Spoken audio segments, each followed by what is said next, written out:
Loan लेना आपकी निवेश स्ट्रैटेजी के लिए ठीक नहीं है, लेकिन जब बात हो अहम लक्ष्यों की, जैसे घर खरीदना हो, बाहर पढ़ाई करने जाना हो, तो इन्हें पूरा करने के लिए क्या आपको लोन लेना चाहिए? और अगर लेने का मन बना भी रहे हैं तो सही तरीका क्या है? योर मनी का फोकस आज इसी पर होगा। मैं हूं आपके साथ कविता थपलियाल। देखते हैं योर मनी की आज की हाइलाइट्स। अपने बच्चों की पढ़ाई का सपना पूरा करें शिक्षा पर लोन लेकर। योर मनी से जानिए बच्चों के सुनहरे भविष्य की प्लानिंग। घर बनाना हो या लेना हो अपार्टमेंट, हम बताएंगे होम लोन लेने के फायदे और किन बातों का आपको रखना चाहिए ख्याल। और कोई भी सवाल हमसे पूछना चाहते हैं, टीवी पर देख रहे हो या फेसबुक पर, कमेंट बॉक्स पे अपने सवाल डालिए, हम देंगे आपके सभी सवालों के जवाब। और आज आपके तमाम सवालों के जवाब देने के लिए हमारे साथ शो में मौजूद हैं एटिका वेल्थ मैनेजमेंट के एमडी और सीईओ गजेंद्र कोठारी। स्वागत है आपका गजेंद्र जी। और आज योर मनी की खास पेशकश है लोन पर। एजुकेशन लोन और होम लोन पे हम बात करेंगे, क्योंकि ये बहुत ही अहम लक्ष्य होते हैं आपके जीवन के। आप अपना खुद का घर खरीदना चाहते हैं और साथ ही अपने बच्चों को बेहतर भविष्य भी देना चाहते हैं, तो इसीलिए हम बात करेंगे सबसे पहले एजुकेशन लोन की। आप तो फाइनेंशियल प्लानर हैं, मुझे बताएं कि एजुकेशन लोन लेने के लिए क्या क्या चीजें जरूरी होती है, किन किन बिना पे आपको एजुकेशन लोन मिलता है, पढ़ाई के लिए लोन मिलता है? बिल्कुल, एजुकेशन लोन बहुत अच्छा लोन है। ये गुड लोन में माना जाता है क्योंकि आप एक इन्वेस्टमेंट कर रहे हैं अपने फ्यूचर के लिए। तो जो भी व्यक्ति बाहर पढ़ाई के लिए जा रहा है उसे फंड्स की ज़रूरत होती है, या हायर एजुकेशन के लिए जा रहा है, तो हम देखते हैं कि कॉस्ट काफ़ी महंगे होते हैं। MBA हो, चाहे मेडिकल पढ़ाई हो, चाहे इंजीनियरिंग हो, तो लोन आपको फाइनेंशियल तरीके से आपको हेल्प करता है। और लोन का सबसे बड़ा फ़ायदा ये है कि इसमें आप बहुत सारे कोर्सेज हैं इंडिया में और बाहर में जो बैंक्स इस पे आपको लोन देती है। तो और उसमें कोई भी व्यक्ति अप्लाई कर सकता है। और उसमें कुछ नियम है कविता जी जिसका ध्यान रखना पड़ता है कि जैसे इंडिया में अगर 4 लाख तक का नीचे का लोन है तब आपको कोलैटरल भी नहीं चाहिए बैंक में। कोलैटरल का मतलब क्या होगा? बेसिकली आपको कोई एसेट गारंटी के हिसाब से नहीं देना पड़ता है। आप आपकी जो फाइनेंशियल स्टैंडिंग उसके ऊपर आप लोन ले सकते हैं। बट अगर आप हायर अमाउंट का लोन लेते हैं जैसे 10 लाख 20 लाख का, तब बैंक आपसे कुछ कोलैटरल मांगती है। चूंकि आप यंग हैं, आप नहीं दे सकते, तो आपके पेरेंट्स वो नॉर्मली गारंटर बनते हैं, ताकि कल को अगर आप डिफॉल्ट कर जाओ तो आपको पेरेंट्स को भरपाई करनी पड़ेगी। और वो कोई कोलैटरल मांगते हैं, जैसे आपके हाउस, आप हाउस को गिरवी रख सकते हैं, या फिर कोई और एसेट्स हैं आपके पास, म्यूचुअल फंड्स हैं, इक्विटीज है, उसको भी आप गिरवी रख के वो लोन ले सकते हैं। ऑलराइट, तो लगभग 11 से 14% की इंटरेस्ट रेट पर आपको एजुकेशन लोन मिलता है। लेकिन क्या ये सभी तरह के कोर्सेज, सभी तरह के इंस्टीट्यूशंस, अगर हमें अब्रॉड पढ़ने जाना हो तो वहां के लिए भी मिलते हैं आसानी से? नहीं, सभी नहीं। रिकॉग्नाइज्ड यूनिवर्सिटी या कोर्स होना चाहिए। हर बैंक्स की अपनी एक मापदंड होती है, लिस्ट होती है। तो जो आप यूनिवर्सिटी में अप्लाई किए हैं उसका अगर एडमिशन लेटर आपको आ गया है, आपको वो बैंक को फॉरवर्ड करना पड़ता है। बैंक उसकी ड्यू डिलिजेंस करती है और उसके तहत पे फिर बैंक आपको लोन प्रोवाइड करती है। तो जरूरी नहीं है कि जैसे आप पार्ट टाइम कोर्स के लिए जा रहे हैं तो शायद आपको ना मिले अगर वो रिकॉग्नाइज्ड यूनिवर्सिटी नहीं है तो। तो वो टर्म्स एंड कंडीशंस जानना बहुत जरूरी है। तो ये सब हम कहाँ पता लगा सकते हैं? और दूसरी सबसे बड़ी बात, लोन में किस तरह के खर्चे भी कवर्ड होते हैं? बिकॉज मैंने देखा है कि बैंक्स जो हैं आपको जब लोन देती हैं तो बहुत सारी स्पेशलाइज सर्विसेज भी वो मुहैया कराती हैं, तो उसमें क्या क्या फैसिलिटीज होती हैं? खुशी की बात है कि लोन में सारे खर्चे इसमें इंक्लूड होते हैं। एजुकेशन एक्सपेंसेस हो गए आपके, यूनिवर्सिटी के एडमिशन एक्सपेंसेस, हॉस्टल एक्सपेंसेस, खाने पीने के जो डेली सस्टेनेंस के खर्चे हैं वो भी। कई बैंक्स आपको गाड़ी का भी लोन देती है क्योंकि ट्रैवलिंग करना होता है, तो वो सारा एक पैकेज में आता है। आपकी जो यूनिवर्सिटी की जो फी शेड्यूल है वो आपको बैंक को प्रोवाइड करनी पड़ती है और उसके तहत बैंक आपको लोन देता है। कई बैंक आपको 100% तक फाइनेंसिंग कर सकती है, बट कई बैंक आपसे कुछ पैसा मांग सकती है, 10% या 15% तक। ताकि तो अमूमन उस पे कैपिंग क्या है, कितना बैंक मांग सकते हैं आपसे? 100% लोन ना करें तो 15% तक बैंक आपसे कैपिटल मांग सकती है कि आप अपना खुद का कुछ कैपिटल डालिए, बाकी 85% तक बैंक फाइनेंसिंग करेंगे। बट अगर वो अच्छी यूनिवर्सिटी है, बहुत रिकॉग्नाइज्ड यूनिवर्सिटी है, तो बैंक 100% भी देती है आपको। लेकिन अब बड़ा सवाल ये आता है कि आपके लोन की रीपेमेंट कैसे हो? हमारी जब पढ़ाई खत्म हो जाती है, जब कोर्स खत्म हो जाता है, उसके तुरंत बाद क्या रीपेमेंट की प्रक्रिया शुरू हो जाती है या नौकरी मिलने पर? इसमें भी हर बैंक्स फ्लेक्सिबल हैं। कोई बैंक्स आपको तुरंत इंटरेस्ट पेमेंट चालू कर देती है और आपको EMIs देना पड़ता है। बट कई बैंक 6 महीने से लेकर 1 साल तक का मॉरेटोरियम पीरियड देते हैं, जिसे जिस वक्त वो चार्ज नहीं करते हैं। नौकरी मिलने के बाद आपकी मंथली EMI फिर चालू हो जाती है और ये अवधि लगभग 5 से 7 साल तक की होती है। बट कुछ केसेस में वो बढ़ भी सकती है। अगेन, अगर आप ज़्यादा EMI नहीं देना चाहें और आप टेन्योर बढ़ाना चाहें तो बैंक्स बढ़ा भी सकती है केस टू केस बेसिस पे। ऑलराइट, लोन लेने पर कोई टैक्स छूट भी मिलती है? बिल्कुल, section 80E under income tax act के हिसाब से जितना भी आप इंटरेस्ट पेमेंट कर रहे हैं उसमें कोई कैपिंग नहीं है, तो आपको उस पर पूरी छूट मिलती है। तो अगर मैं सिंपल एग्जांपल लूं कि अगर आपकी लोन की कॉस्ट 10% हो रही है और आप 30% ब्रैकेट में आते हैं, आपको सैलरी मिलनी चालू हो गई, तो आपका इफेक्टिव कॉस्ट ऑफ लोन सिर्फ 7% होता है। तो उसके हिसाब से आपको काफ़ी फायदा है। और नेक्स्ट 5-7 ईयर्स तक जब तक आप EMI पे कर रहे हैं तब तक आपको उसमें छूट मिलती रहेगी।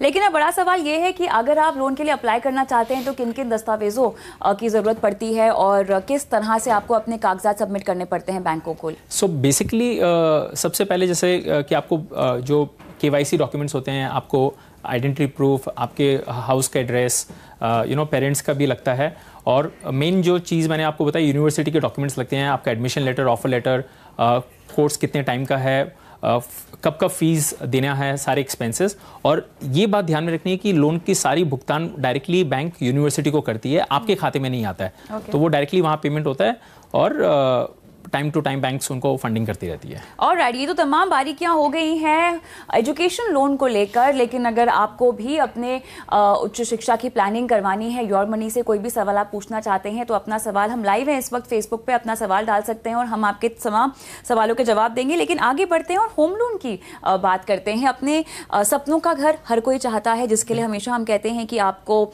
सही प्लानिंग करनी चाहिए, आपको अपने पैसे जो है सही तरह से निवेश करने चाहिए। लेकिन इस तरह के लक्ष्यों को हमेशा डिसाइड करने में थोड़ी सी देरी आमतौर पे हमने देखा है कि लोगों को हो ही जाती है। तो लोन आपको लेना चाहिए, गुड लोन है, आपको टैक्स छूट वगैरह सब मिलती है इसमें। लेकिन सबसे पहले अगर प्लानिंग करनी हो घर खरीदने की तो वो कैसे करनी चाहिए? लोन लेना हो तो कितने तक का लोन लेना चाहिए और किस तरह लेना चाहिए? बिल्कुल।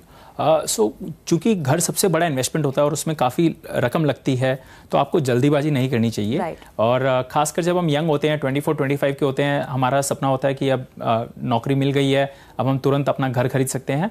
तो उसमें थोड़ी कुछ बातों का ध्यान रखना चाहिए। सबसे पहला बातों का ध्यान रखना है कि जो लोन आप ले रहे हैं वो आपकी फाइनेंशियल लिमिट के अंदर हो। ऑफ कोर्स हम चाहते हैं कि हमारा बड़ा घर हो, ड्रीम हाउस हो, बट ड्रीम हाउस काफ़ी महंगा भी होता है और उसमें काफ़ी EMI भी जा सकता है। तो जो लोन का रेशियो होना चाहिए, बैंक आपको अगेन वहाँ पे 100% फाइनेंसिंग नहीं करेगी। सपोज आपका घर 1 करोड़ का है तो बैंक आपसे चाहेगी कि 15 to 20% आप डाउन पेमेंट करें। तो जब तक आपका वो डाउन पेमेंट का कॉर्पस नहीं बन गया हो तब तक आपको लोन नहीं लेना चाहिए।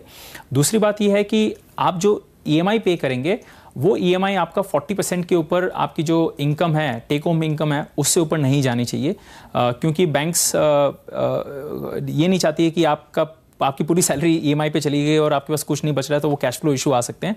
40% EMI तक बैंक आपको देती है। प्लस जितने यंग होते हैं तब आपको उतनी लंबी अवधि का लोन ले सकते हैं। आप 25 ईयर्स 30 ईयर्स तक का भी लोन ले सकते हैं, ताकि आपकी EMI कम होती है, बट ऑफ कोर्स लंबे समय तक आपको इंटरेस्ट उसमें पे करता रहना पड़ेगा एज एन इन्वेस्टर। मुझे ये बताइए कि अब हमें किस तरह से लोन लेना चाहिए, फ्लोटिंग रेट पे या फिक्स रेट पर?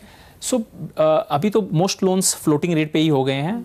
बैंक की एक दर होती है जिसको हम MCLR रेट बोलते हैं, जो बैंक की कॉस्ट ऑफ फंडिंग होती है उसके ऊपर वो 1 से 1.5% एक्स्ट्रा चार्ज करते हैं। और ये MCLR जो रेट होती है वो हर 6 महीने या 1 साल में चेंज होती है।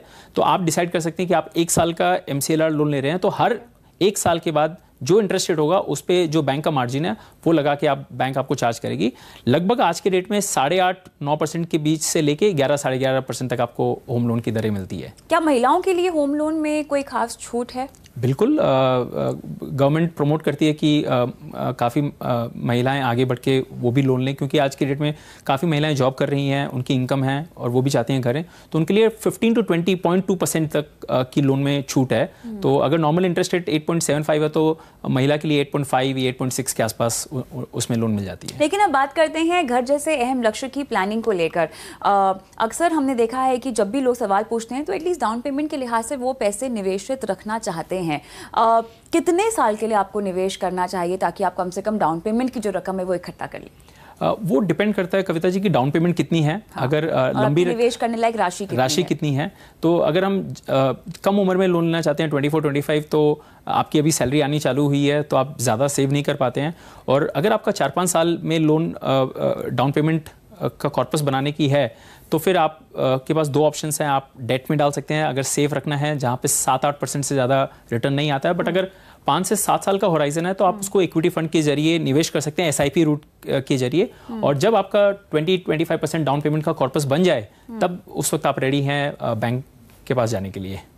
ऑलराइट, तो यहाँ पे जितना हो सका हमने एजुकेशन और होम लोन पर तो बात कर ली है, लेकिन बहुत दर्शक अपने सवाल हमें एक एक करके भेज रहे हैं। और धीरज हमारे दर्शक फोन लाइन पर हमारे साथ हैं, 27 साल की इनकी उम्र है, उत्तराखंड से फोन कर रहे हैं। नमस्कार धीरज। नमस्कार मैम। हाँ जी, पूछिए क्या सवाल है। आपने निवेश की शुरुआत अभी करनी है ना? Yes ma'am. ऑलराइट, आपने बहुत इंटरेस्टिंग सवाल हमसे पूछा है कि आप 4,000 रुपए की SIP से शुरुआत तो करना चाहते हैं, लेकिन आप रिस्क कम चाहते हैं, लेकिन रिटर्न आपको बहुत ज्यादा चाहिए। साथ ही आप टैक्स सेविंग इन्वेस्टमेंट भी अपने लिए करना चाहते हैं। कितने साल के लिए निवेश करेंगे धीरज? 10 साल से ऊपर है। ठीक है, आपने अपना रिटायरमेंट का लक्ष्य, बच्चों की पढ़ाई और साथ ही घर खरीदने का भी लक्ष्य बना रखा है जो आपने भेजा है। घर खरीदने का सवाल अगर मैं आपसे पूछना चाहूँ, थोड़ी क्लैरिटी चाहिए। 30 लाख का जो बजट है वो आपने अभी 30 लाख है या 10 साल के बाद आप 30 लाख का घर लेंगे? मैंने घर करवाना है इसके लिए। क्या धीरज? घर में थोड़ा मॉडिफाई, वो घर थोड़ा एक्सपेंड करना है ना, उसके लिए।